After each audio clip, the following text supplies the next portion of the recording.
Welcome to Comfort Time with Aunty Yunike. Thank you for coming again. Today I want to share a story that shows you that poverty is not such a bad thing.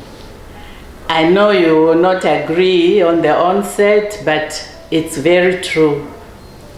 You know, especially us older ones who grew up with very little, we are more inclined to thinking, oh, we must provide as much as possible for our children, not knowing that doing that is actually removing the motivation for them doing good and fighting for their own wealth. At this point, before we get into the subject, I'd like to invite you to subscribe, like, and share the videos, as the stories we share here are family stories that help everyone. They cut across all ages.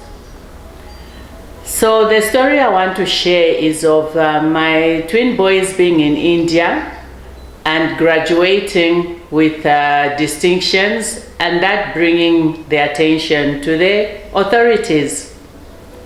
So, like I shared before, when they were in India, it was at a time when things were not going so well for me. But after they left to Unza, it was actually cheaper to send them to India than to maintain them at Unza. And I had tried all I could to show that I was a single parent after the death of their father, and that I wasn't doing very well, and that I wasn't going to be able to pay for the fees that were demanded. So social welfare came, visited, saw that I was actually in need of help, but they said they could not help. So I didn't have any choice but to look for cheaper alternatives. So now while in India, they were working very hard because we'd had a talk with the children. I told them, you're going there for school. You're not going there for competition with anybody else except to do well, to come back and provide for yourselves. So when they were there, they called and told me of how a friend of theirs or two friends of theirs had arrived at the school with flat screen TVs, with a car. They had access to a car, and they were really living so well. So I said, focus, focus, focus. They were like, yeah, but you know, he allows us to go and watch TV in his room once in a while. But it would really be nice to have your own flat screen TV. I'm like, yeah, when you have worked and paid for it yourselves, then you do that. So life continued, and before long, those friends of theirs were expelled from school. Why? Because they found that they were involved in some shady deals. So they called and said, oh, Mom, listen, this is what has happened. Our friends are no longer in school. I said, remember what we shared? And I think that motivated them to even work very hard. Eventually, they finished their school and then they graduated with distinctions. So the school wanted to know, despite everything that is going on around here, how did these boys graduate so well? So they looked into their lifestyle. They realized that these children had never even gone back to their country for holidays. They were not living a life that was luxurious. So how did they do it?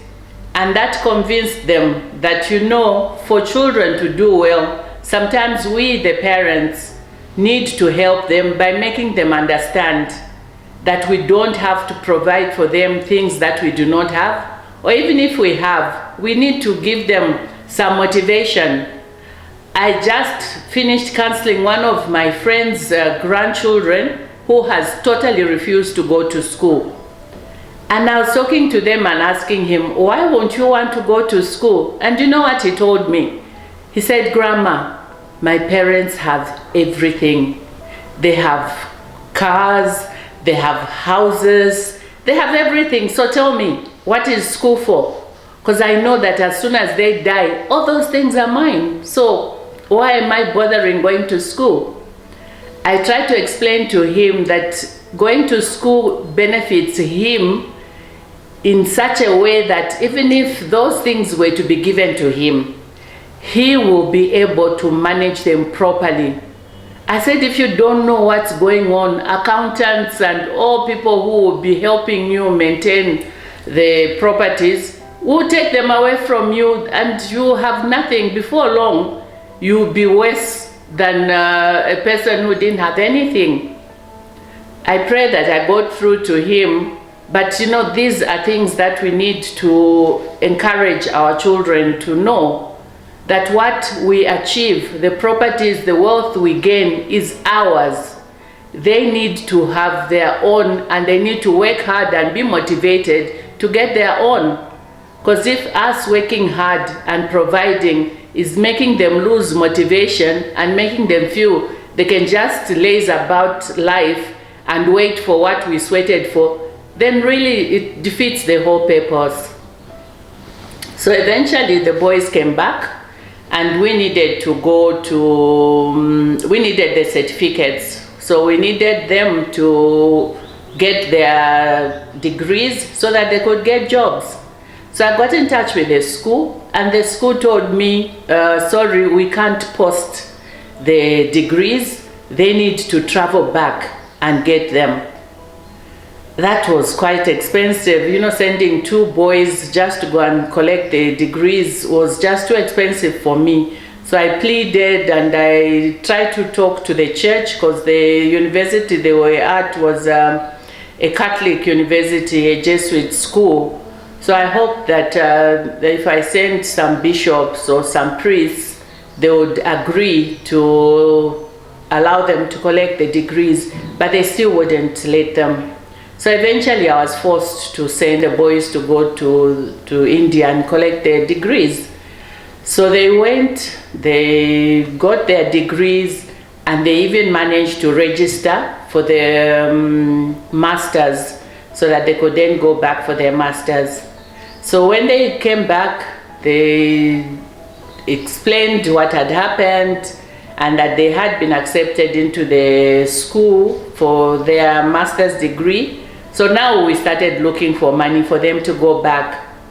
This time, fortunately, family and friends chipped in, so I was able to get help with tuition, but I still had to pay for everything else. Like I had to pay for their accommodation, I had to pay for the food and everything else. So it was still quite rough, but at least there was some relief. So after they finished their master's degree, they came back. And when they came back, I was now hopeful that since they now know the boys, they would allow us to just have the degrees posted.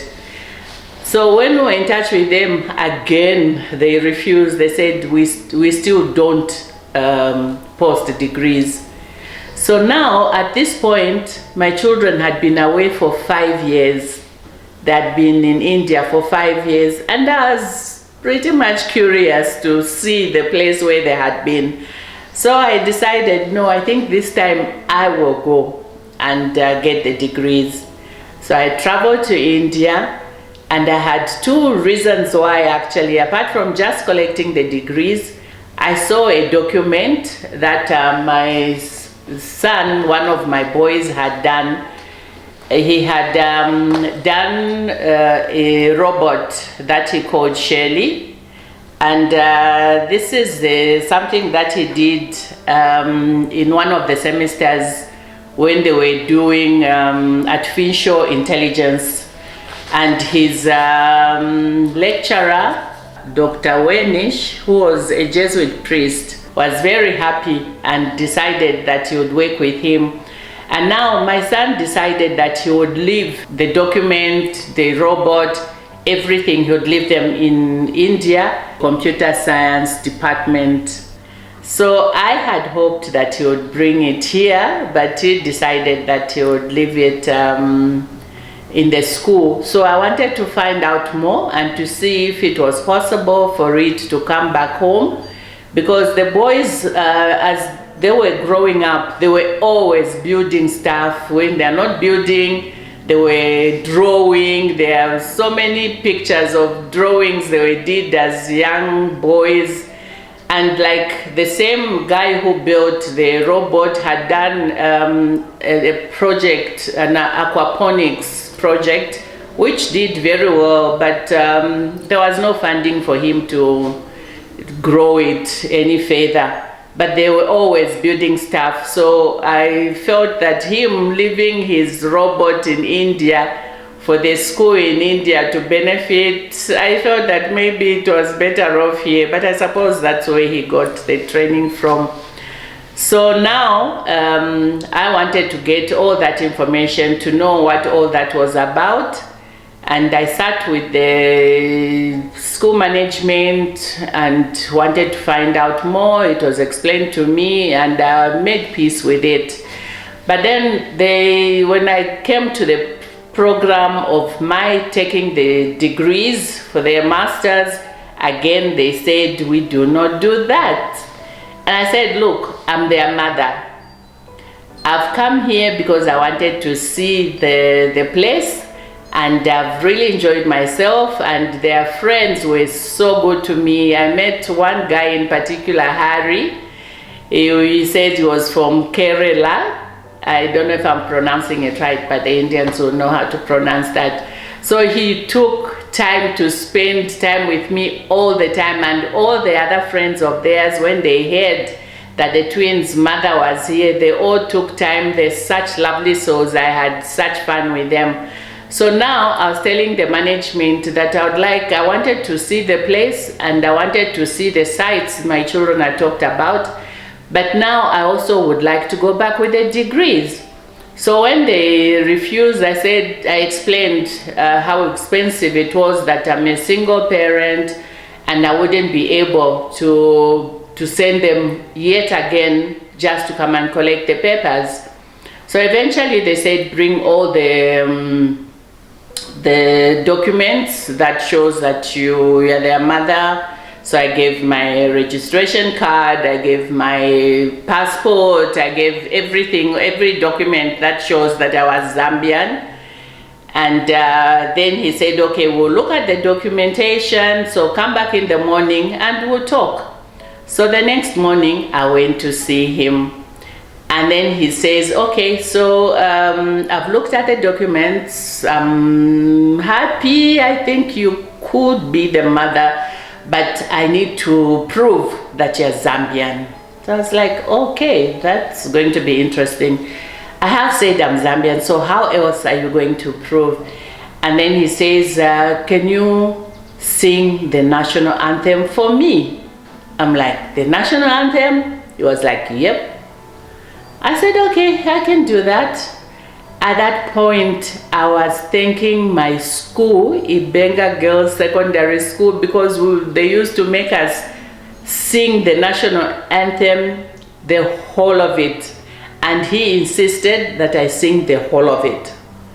So I started singing. So I sang, and he said everything, not just the chorus, not one stanza, but all the stanzas and the chorus. So I said, fine. So I did that. I sang for him. And when I was done, he was, yeah, you are Zambian. I'm like, but I could have been singing things that were not true. He said, oh yeah, I lived in Zambia for a long time. So as you were singing, I knew exactly what you were saying. And if you had sung wrong things, I would have known. So I'd have caught you out. I was like, wow. So here, what I'm trying to encourage everybody is that you need to be a true national of your nation, of your country. I don't think all of us in this country can sing the national anthem, all of it. I don't think so. So if you were asked to come and sing to save your life and you can't sing it, imagine what will happen. So I think it's very important not only to be patriotic, but also to be proud of who you are and where you're coming from, If it takes the language, learn the language. If it takes the national anthem, please take time to know the national anthem, especially those that are traveling a lot. You never know when it could come in handy and when it could help you. So in this story, I'm trying to encourage the students to show them that what parents have are not theirs. It's not their wealth. That's your parents. If they choose to give it to charity at the point of dying, they have every right. Because all they need to do is send you to school. When you've been to school, build your own wealth.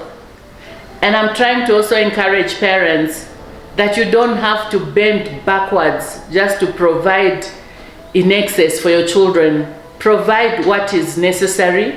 Let them have what they need for school, for education. Otherwise, the only thing you need to give them more of is your attention, your love, and your time. Material things are nice, yes, but they are not everything. I hope this encourages you and gives you a break for those who are fighting too hard to provide for their children more than is necessary. More stories are coming up. I hope that you are going to continue following, and please continue to subscribe and to share. You don't know who you are going to help. And I'd also like to share with you that for those who are complaining that they are not able to subscribe, I've discovered that they're actually clicking on the picture when they receive the link through WhatsApp. Please click on the link, not on the picture. As when you click on the picture, there will be no provision for you to subscribe or like. Only when you click on the link will that be provided for you. Thank you for listening. I pray that this was helpful. See you in the next video.